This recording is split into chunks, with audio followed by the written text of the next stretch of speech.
listening to. And this is being brought to you by Judicial Freedom Riders. Please visit us at www.jfr.inc.org.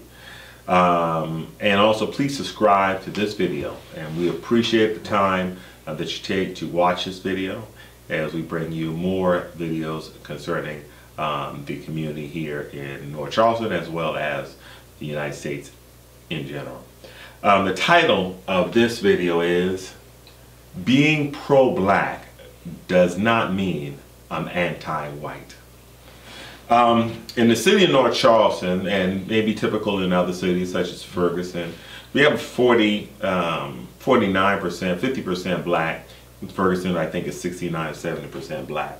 But the question was that, and we heard the video, John, we also played this video with Malcolm X.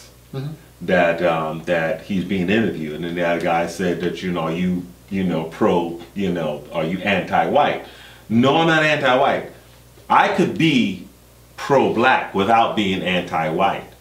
If I see that there is an issue in a community, I can be, okay, well, we need to lift that community. I'm not trying to put this community down, but I can try to bring this community up. Not saying that I am ignoring this community, but this community needs help more so than that community. Of course. Oftentimes, people may assume that because you have self-love, which is nothing wrong at all with self-love. Hey, the Jews do it. No offense to Jews. No, yeah. Jews do it. The Italians do it. Well, everybody does. I mean, it's self-preservation. It's self-love. And when you take and disproportionately separate and dump enough of one of any race into the disadvantaged side of society, then in order to lift themselves up, it's only blacks in the gutter down there, then you have to take a look at self to say, hey, listen, there's nothing wrong with all of us here. We happen to be black, but we're not here because we are black. We're here because someone chooses to discriminate, or someone else understands that if we're given the same opportunity, we too will taste the grace that they here on earth are now tasting. So that's why it is extremely important for us to understand that we could love ourselves and be for our upward mobility and not even consider the other side. And so it's not an anti-white situation, it's just being pro-black. It's loving yourself enough to be able to go to the highest heights that you can. Well, in the, I just pulled up the Declaration of Independence where it says that all men were created equal. We're using that and saying, okay, well, if all men are created equal, well, this segment of the population is not being treated equally.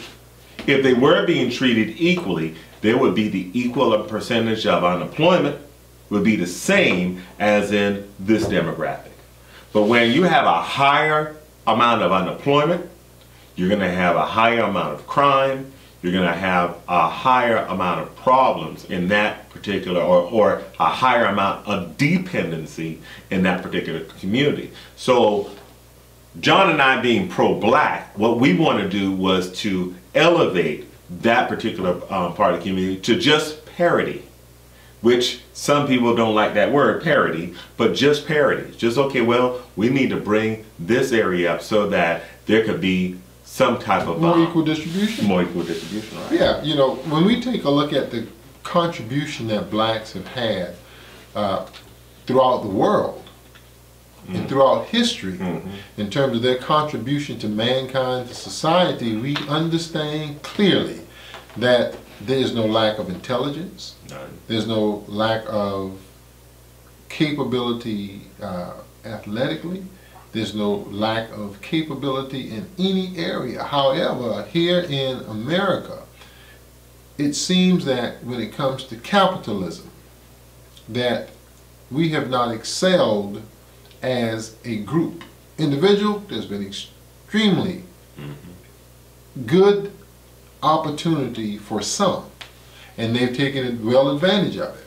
But on the whole, there has never been the same type of opportunity, because it requires not only the ability to be able to acquire the education, to be able to have access to the banking, access to all of the things that are necessary in order to be able to operate the business properly. You know, when you can't get funding, you got to get creative. Yeah. And you shouldn't, every single individual shouldn't be saddled with the responsibility of going out and being creative when there is a system in place in order to get funding. Right. Now, we understand that education isn't the only thing. We're not trading education for liberation, because we understand that most of the Fortune 500 companies were started with people who didn't have a higher education degree. And so that's not what we're saying. But they were liberated enough to know and to think that they could do it even without that. It's unfortunate, but we don't have that same opportunity. Here we are in North Charleston. We are the largest, one of the largest cities, if not the largest city in South Carolina. We have the largest amount of African Americans in any one city in South Carolina, 50,000, and we don't have not one single black bank here, not one. Now, on top of that, right now, my mind was thinking about the independence. And I think about some of my favorite heroes of the past: Marcus Garvey, Malcolm X, and Martin Luther King, who are all, as a matter of fact, Malcolm X and Martin Luther King, they all followed the principles of Marcus Garvey. Sure. But what did happen? You know, they had to get rid of Marcus Garvey. And the fact that when one of the last speeches that King gave, or when he said we're going to Washington, what did King says we're going to Washington to do? To get our check. That's right. Check. Now, that's right. We were talking about North Charleston and the fact that we have the largest collection of African Americans living in one city. We also have the highest retail sales in the state.